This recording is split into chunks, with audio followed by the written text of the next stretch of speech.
Hi, my name is Josh Tippel. This is my A5 assignment for CIS 3620, and I am doing drones in my chosen country, Canada. So, what is a drone? A drone can be also called a UAV, which stands for an unmanned aerial vehicle, and they are remotely controlled aircrafts that use a ground control, someone on the ground, to operate it. So essentially, imagine a one of those race cars, like those little remote cars that you had as a kid, but turn it into an aircraft, and that's what a drone would be. They have payloads, and that is what they carry. So Amazon could be like packages, or hospitals could carry medication, things like that.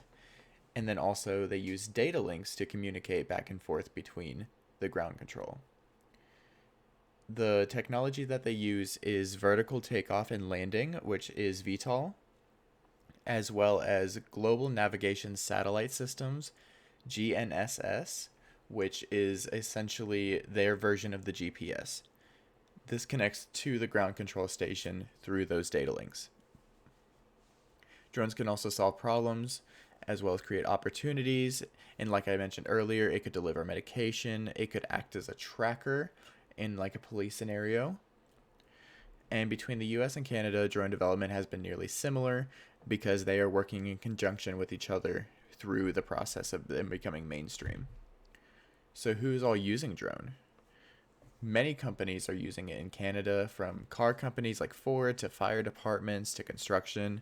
And this list is only going to continue to expand as almost every single company could benefit in some way, shape, or form of using a drone, because they make things quicker and simpler, but they could also negatively affect those with a traditionalist job. Say, later on in life, eventually drones are a way of transportation that is going to completely do away with the car industry, with road construction, and the jobs that create those things. And if I were to work in a job like this, I would want to work in the cinematic industry, which is a big market for drones in Canada. I would only need to know how to operate a drone and have experience doing that. And I could choose the angles and communicate with a creative team for up to $60 an hour USD. So let's look at where, when, and why are they using drones. Almost every major city and company has already adopted drones into some way of their business. From these videos, I won't click on them, but you can see like cars and cinematography, as well as even agriculture, using drones to enhance the way that they are operating. In terms of mass adoption, this is very well underway already. However, there are a bit of setbacks, which, if we were to look at the SWOT analysis, we could see like their strengths and their opportunities being the demand for them and how well they could benefit you.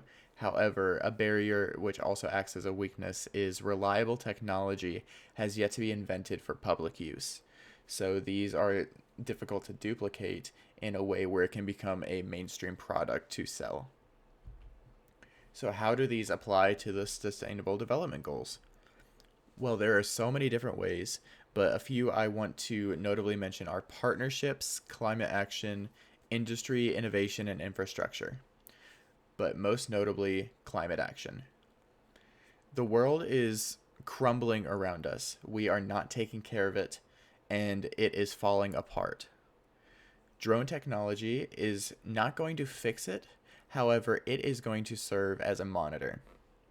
We can use drones to basically analyze and film and observe what is occurring to oceans and continents, as well as the glaciers. Are they melting? Are they moving around? What is happening? And this can provide us a better data set in order to gauge the progress or the recession that we're occurring in. So to end this off, I want to discuss two truths and a lie. It is up to you to decide which one of these is a lie about drone use in Canada, or just drone use in general, considering the US and Canada work in conjunction. So, one, there is such a thing as aviation insurance to cover and protect your drone. 2. Drones have dated back to the early 1940s to spy on the Axis powers in World War II. And 3. NASA space drones, or they prefer to call them UAVs, have the technology today to fly to and land on Jupiter, but are not strong enough to make the return back home. Finally, here are my sources. I'd like to know which one you think is a lie. Thank you.